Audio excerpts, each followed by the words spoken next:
TWR द्वारा प्रस्तुत जिंदगी की राह कार्यक्रम में आप सबन का स्वागत बा। ई कार्यक्रम एगो अवसर देला कि हम बाइबल से जुड़ल चीजन का अध्ययन कर सकें और ई जान सकें कि हमारी जिंदगी खातिर परमेश्वर का इच्छा बा। यही उद्देश्य के साथे हम ई कार्यक्रम आप सबन खातिर प्रस्तुत करतनी। कृपा करके देखी सुनी ताकि परमेश्वर आपकी जिंदगी का मार्गदर्शक ठहरें। वचन अध्ययन से पहले सुनी एगो सुंदर आत्मिक गीत।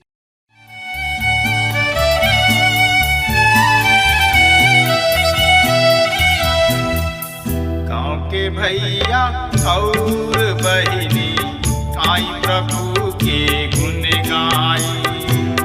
गाँव के भैया और बहिनी आई प्रभु के गुण गाई। प्रभु महान बाड़न जग के रचैया, प्रभु महान बाड़न जग के रचैया। गाँव के भैया और बहिनी आई प्रभु के गुण गाई। गाँव के भैया और बहिनी आई प्रभु के गुण गाई।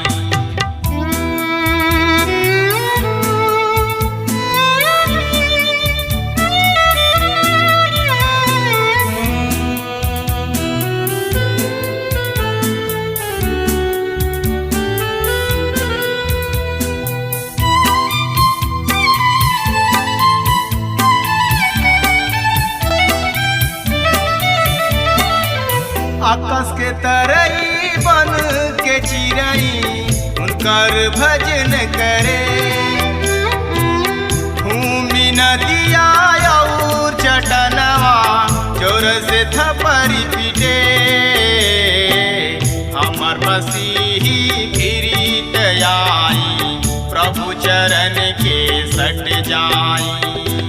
प्रभु महान बाड़न जग के रचैया, प्रभु महान बाड़न जग के रचैया। गाँव के भैया और बहिनी आई प्रभु के गुण गाई।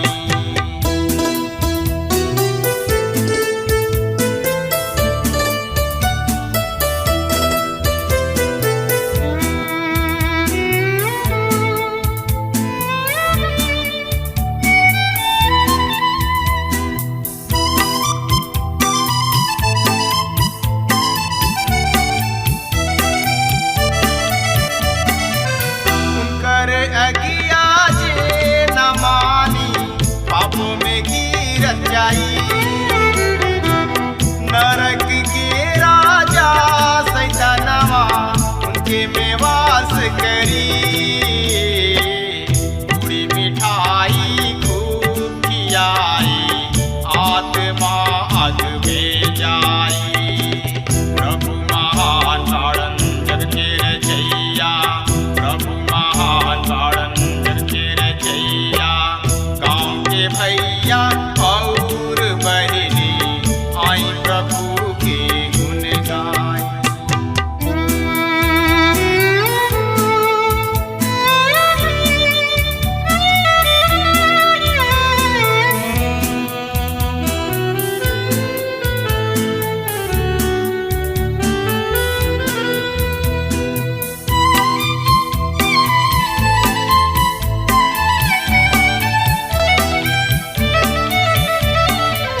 हम तो गवैया प्रभु कथन के पाहुर देवे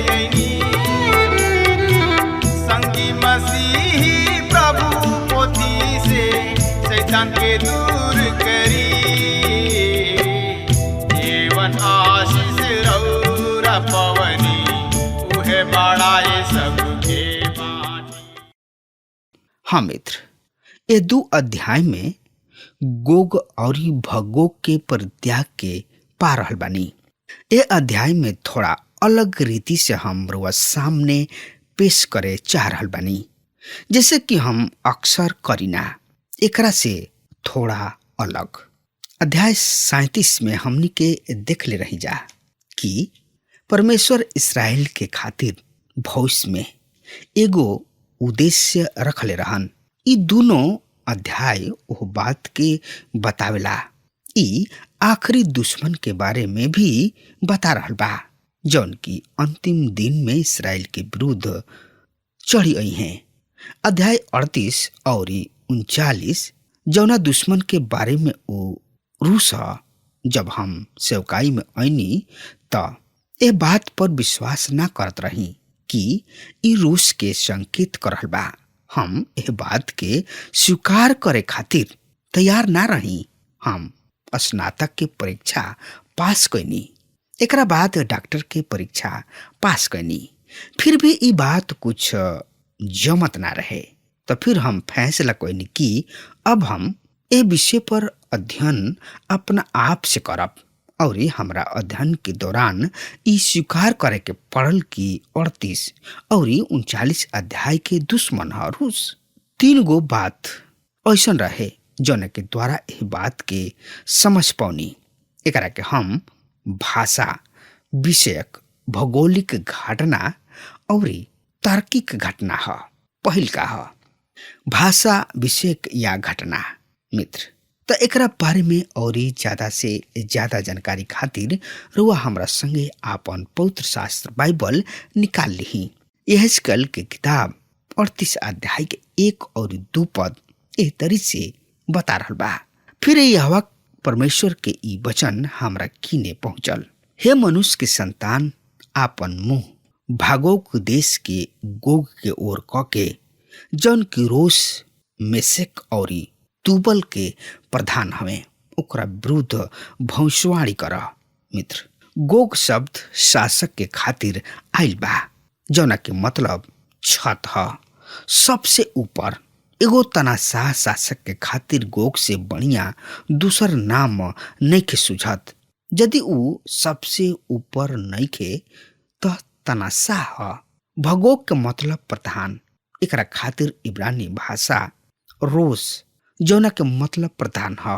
डीन स्टैनली जौन की इब्रानी भाषा के ज्ञाता हमें ऊ बतलौले कि रोस रूस होखे के चाही। पूरा पुराना नियम में आधुनिक राष्ट्र के खातिर केवल यह बात पावल जाता जौन की ध्यान देवे जोग बात बा। किसम लोथेर के अनुसार रोस विशेष रूप से यहेजकेल के नाम के खातिर लिखल गइल बा जहाँ से आधुनिक रूस के नाम आइल बा। रूस के पहले मुस्कोवी कहत रहन जौन की मेशेक से निकलल बा। ए तरी के बात हमने के मनावे खातिर मजबूर करले कि यहेजकेल ए भाग में रूस के बारे में बातचीत कर रहल बने। भौगोलिक घटना यहाँ पर ओह लोगन के नाम आइल बा जौन की अंत के दिन सब में रूस के साथ हुई।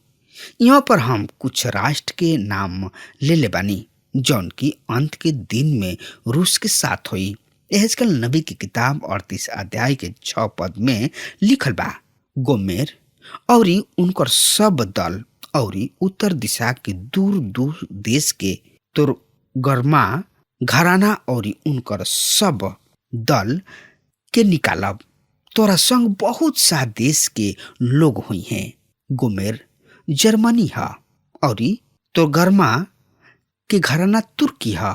और यहेजकेल 38 अध्याय के 15 पद में लिखल बा, तो ऊ उत्तर दिशा के दूर दूर स्थान से अइबा।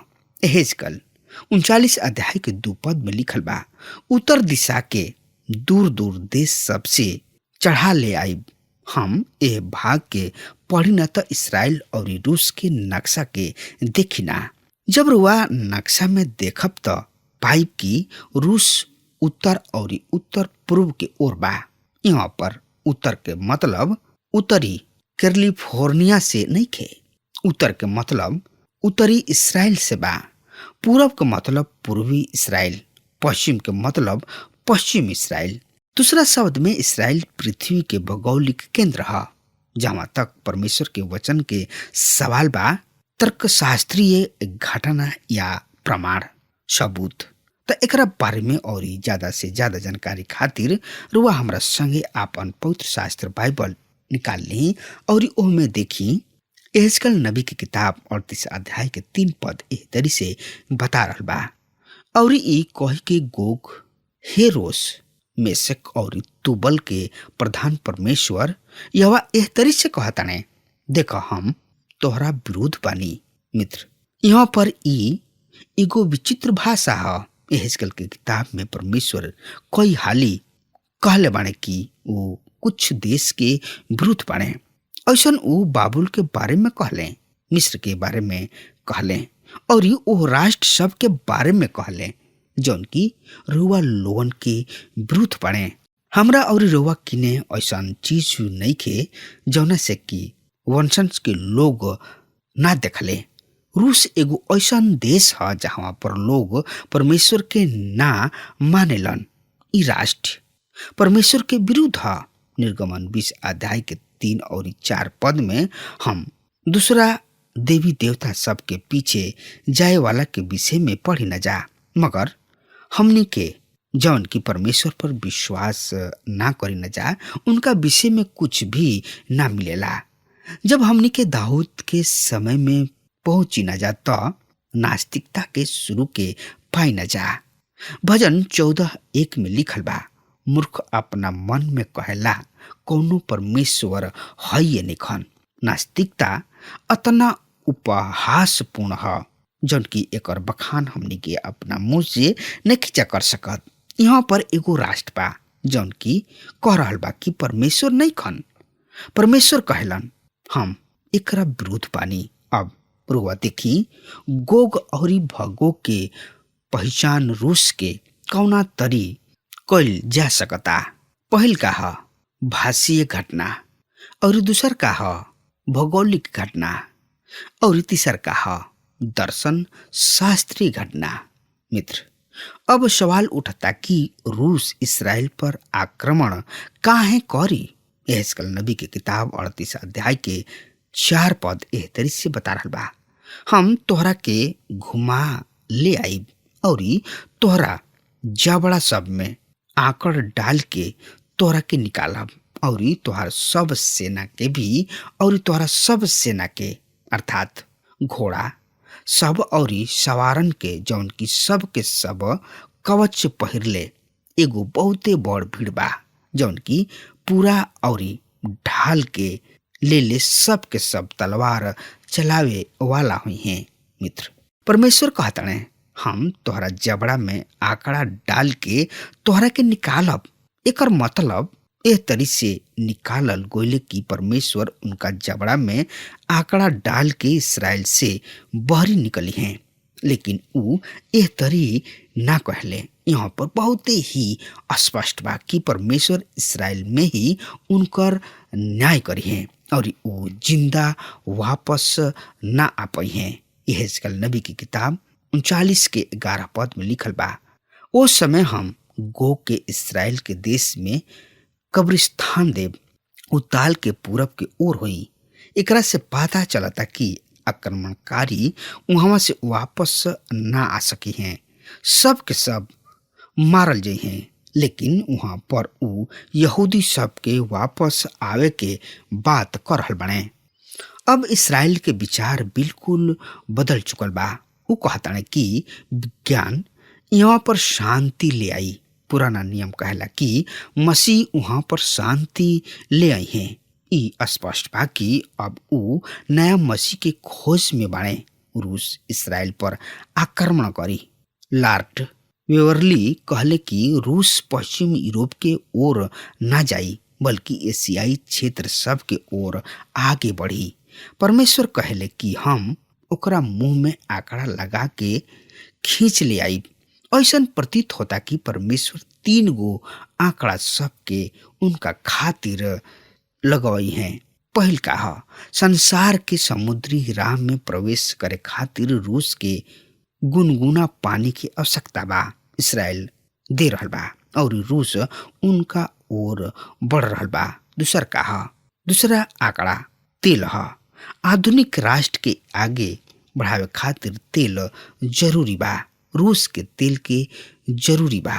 अब अरब देश के ओर खींच रहल बा और चलल आ रहल बा। तीसर का है मृतक सागर। मृतक सागर में सोडियम क्लोराइड, कैल्शियम क्लोराइड और मैग्नीशियम क्लोराइड बहुतायत से पावल जाला। मित्र, अब सवाल ये उठता कि रूस कब इसराइल पर आक्रमण करी। एकरा बारे में लोग असहमत बने। कुछ लोग कहले कलिसिया के उठावल गोला से पहले, कुछ लोग कहले कि महाक्लेश शुरू से पहले लोगन के अलग अलग विचार बा। 38 अध्याय के 16 पद में कुछ महत्वपूर्ण बात के ओर इशारा कर रहल बा। ई महाक्लेश के समय के ओर संकेत कर रहल बा। ये सब दिन में ख्रिस्ट विरोधी सामर्थ्य हुई हैं और एक परिणाम हुई कि झूठ शांति हुई। एकरा बाद बीच के 7 साल में रूस मध्य में आ जाई और धीरे धीरे आक्रमण हुई। ख्रिस्ट विरोधी लोग झूठ शांति दी है। यहेजकेल नबी की किताब 38 अध्याय के 16 पद, और जैसे बदरी जमीन पर छा जाला वही तरी ही तू हमार प्रजा इसराइल के देश पर एह तरी चढ़ाई करी। ऐसे हे गोग, अंत के दिन में यही तरी ही होई कि हम तोरा से अपना देश पर ऐसे चढ़ाई करब कि जब हम जाति सबके देखते तोहरा द्वारा अपना के पवित्र ठहराई, तब वो हमरा के पहचान लिहे। अब ख्रिस्ट विरोधी सबके अपना वश में कर लिए। इसराइल के खातिर केवल परमेश्वर ही सहायक हुई हैं। बहुत ही भयानक समय हुई। मत्ती रचित सुसमाचार 24 अध्याय के 22 पद एह तरी से बता रहल बा, यदि उ दिन घटावल ना जाइत तो कोनो प्राणी ना बाचित।